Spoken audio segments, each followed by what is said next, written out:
Good day and welcome to News Now on TV360. I'm Thelma Okoro. Nigerian workers from an oil labor union have extended a strike to oil companies like Chevron, Shell and ENI subsidiary Ajip. This is in protest over the sacking of its members from ExxonMobil coal. The union representatives are expected to meet with the management of ExxonMobil for talks on the issue. The oil labor union began a strike at ExxonMobil last week over the sacking of 150 workers in December last year, of which 82 were members of Pengasan. Nigeria's inflation rate has fallen for the third month in a row. Data from the National Bureau of Statistics shows that the country's inflation rate fell by 0.2% to 17.24% from 17.26% recorded in March this year.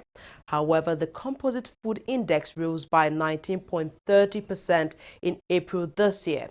Reacting to this news, a lecturer in the economics department of the University of Lagos says this trend shows the country is headed in the right direction and may soon come out of the current recession.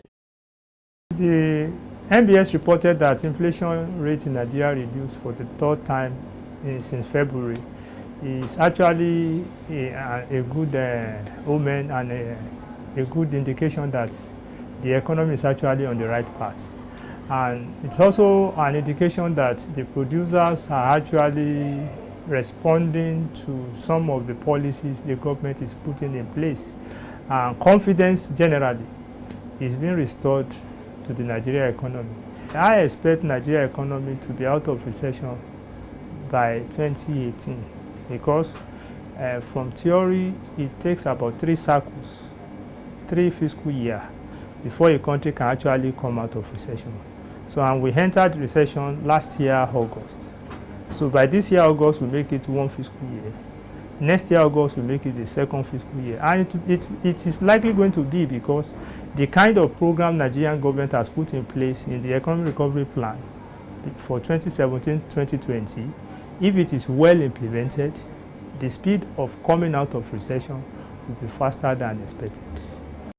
A Nigerian financial analyst, Eze Onyekbere, has condemned the National Assembly for the late passage of the 2017 budget. The legislative arm of government passed the budget last week, which is more than a week after the expiration of the 2016 budget. Now, in an exclusive chat with TV360, Onyekbere slammed the decision to pass the budget in May this year, saying it will only pull back the country's economy. It's a better than never situation that we have, because this budget has been with the National Assembly for the past 5 months, since the 14th of December 2016. So it is coming very late, and you know that it's not just a done deal, because it will still be sent to the acting president, who may have to vet it. And if he has any disagreement with any of these provisions, may likely return it to the National Assembly.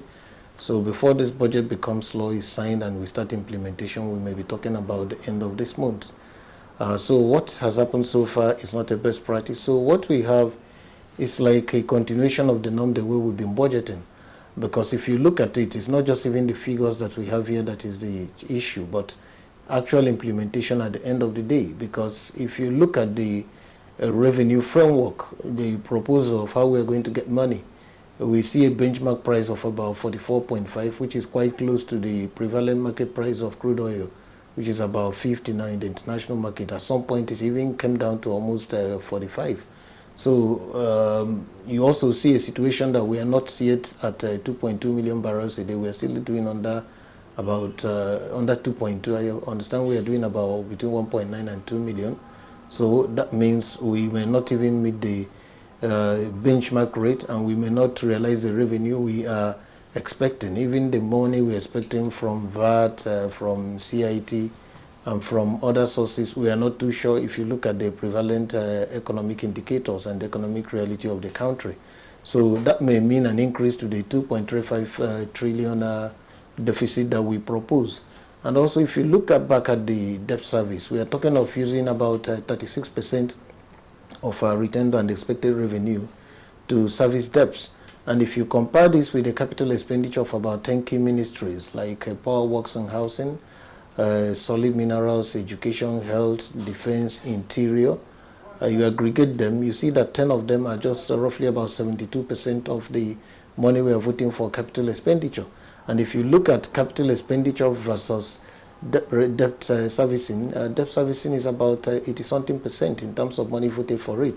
So this shows you the opportunities lost and what we are losing by borrowing so much as we borrowed in the past, and particularly considering that we don't have much to show in terms of the investments, infrastructure, or even human capital development where those borrowed monies were invested. So this is a huge challenge, and we're also trying to increase the debt by having a deficit of 2.35 trillion for the year which we are currently on the 5th month. So that's a huge challenge for the budget. And also the whole idea that we are premising the exchange rate at 305 to 1, when everybody knows that nobody gets dollar at that rate is about 380 in the open market. So this is still a fixation which leaves the country with multiple exchange rates, and the earlier that they are converged and the earlier we tell ourselves the truth in budgeting and planning, the better for the country. The Nigerian government has urged its citizens not to panic following the recent Ebola outbreak in the Republic of Congo. Over 3 people have since died from the disease in the country. Nigerian Center for Disease Control says that there would be an increased focus on boosting principles of infection prevention and control to all health workers across the country. The government has also advised the Port Health authorities to intensify existing screening procedures at all ports of entry. The 2017 Ebola outbreak in Nigeria killed 8 people. Eventually, more than 11,000 others died in that outbreak, described as the worst Ebola outbreak in Liberia, Guinea, and Sierra Leone. Nigeria's Minister of Defense Sudan Ali has said that at least 12,000 Boko Haram captives, mainly women and children, have been freed by the current administration. Ali said those freed include the over 100 Chibok schoolgirls freed by the Muhammad Buhari administration in 2 batches.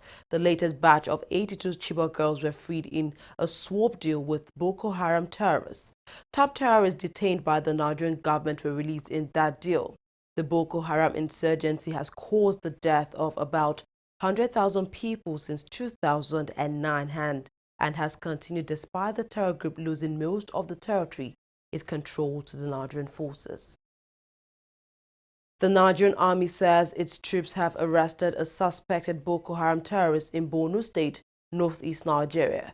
According to a statement from the army, the suspect, identified as Bala Ibrahim, was arrested in Fika local government area of the state. He is currently under preliminary investigation and interrogation. The trial of former National Security Advisor Sambo Dasukis has again been shifted to Wednesday after he failed to show up in court today. Dasukis is currently facing trial on a 19-count charge of fraud brought against him by the Economic and Financial Crimes Commission. He is accused alongside a former director of finance at the office of the NSA, Shuaibu Salisu, and a former executive director of the Nigerian National Petroleum Corporation, Aminu Babakusa, for alleged diversion of 13.6 billion naira. The Nigerian government has amended charges against a Supreme Court judge, Justice Sylvester Ngwenya. This is the second time the government will be amending charges against the accused justice. Ngwenya is facing a 16-count charge of money laundering involving over 500 million naira and offences relating to obtaining multiple passports.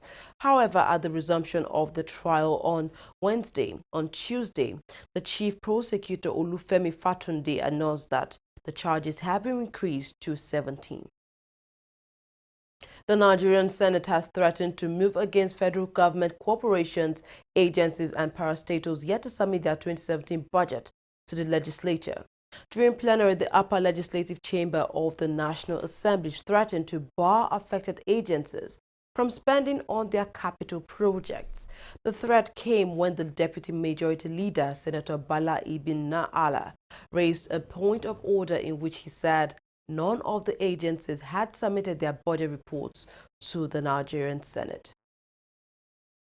Lagos State Governor Kilmi Ambode has announced a permanent ban on vehicles inspection officers who were earlier asked to go on a one-month training. He also urged the Federal Road Safety Corps to limit its operations to the fringes and highways and stay clear from the main streets of Lagos State. He said the decision were in line with his administration's resolve to ensure free flow of traffic across the state, noting that their activities were contributing to traffic congestion on Lagos roads.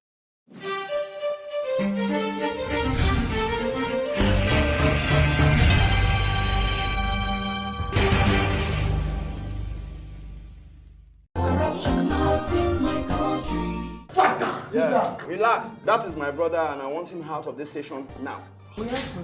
Okay. Can I just see the IPO of this case? IPO, how are you? No, welcome, sir. That is my brother and I want him out of this station now. Do you know the offense he has committed, sir? What do you guys want for your weekend? Okay, let me see your DPO. This way, sir. Oh, better. You don't know me here.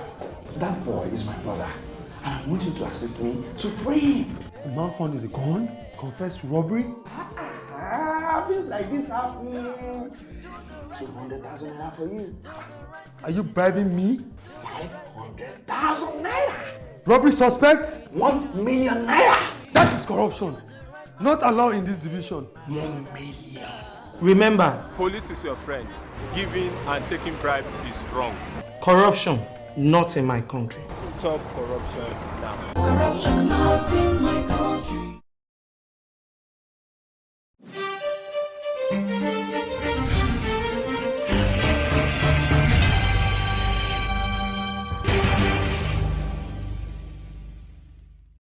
Welcome back. It's time for business news with Fidelia Agwuncha. Thank you, Thelma. Nigeria's foreign exchange reserves have fallen to $30.91 billion from $30.98 billion recorded 5 days ago. Now, despite the fall in the reserves, the naira has surged up against the US dollars, trading at 382.94 at investors' window and 386 on the black market. Nigeria's Apex Bank since February this year has been injecting dollars into the market as part of efforts to boost the country's currency on the interbank market. The Central Bank of Nigeria has injected $457.3 million into various segments of the market. Isaac Okorafor, CBN spokesperson, in a statement in Abuja said $267.3 million was allotted to the spot and forward segment, while the wholesale segment got $100 million. Okorafor further stated that the small and medium enterprises, as well as Invincible segment comprising basically of travel allowance, tuition fee and medical fee, got $50 million and $40 million respectively. Group Managing Director of the Nigerian National Petroleum Corporation, Mike Antibaru, says the corporation will resume oil exploration in Borno State in the next 6 weeks.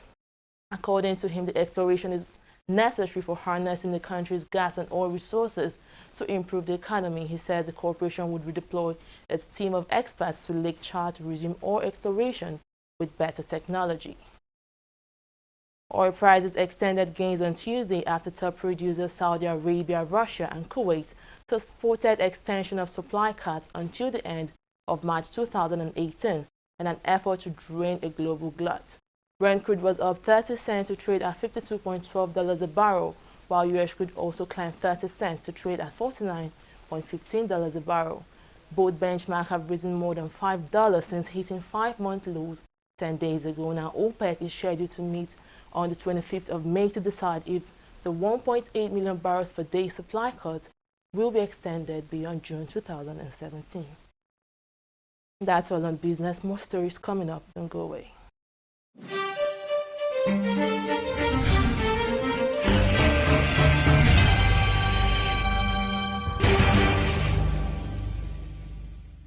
Corruption not in my country. Give him his shoes somewhere here. His phone and everything. Don't do like that today, no. Thank you. So, bye-bye. Hey, Why do you Oga, where do you think you are going? Oh, you never shake body. Eh? You never shake body. Shake body, see? You never shake body. Never shake body. I no get combo for my body. You go take for here. Sit down there. What's this man still doing here? They say I do shake body. I shake body, I shake body. They say I do this. And I say I no get color. You are asking for money. Sorry, ma'am. Asking for money to bail a suspect is an act of corruption. Both of you will be punished. Corruption is not allowed within the force. Remember, Police is your friend. Giving and taking bribe is wrong.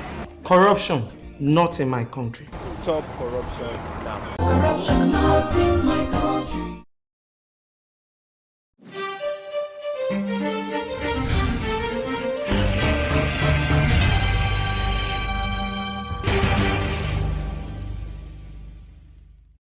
The leaders of a nationwide military mutiny in Ivory Coast have accepted a government proposal on bonus payments.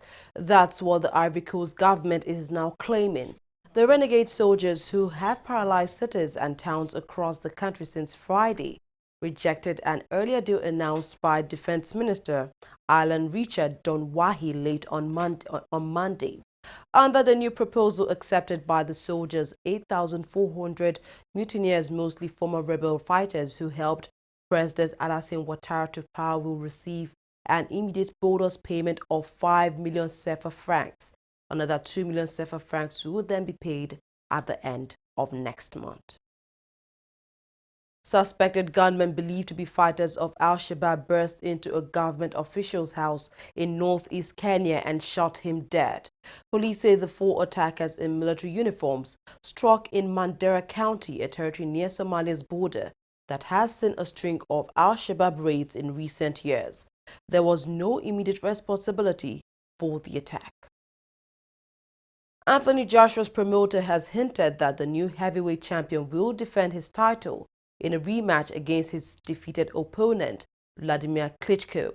Eddie Hearn says details of the rematch are still being finalized, with the venue and date still a major issue.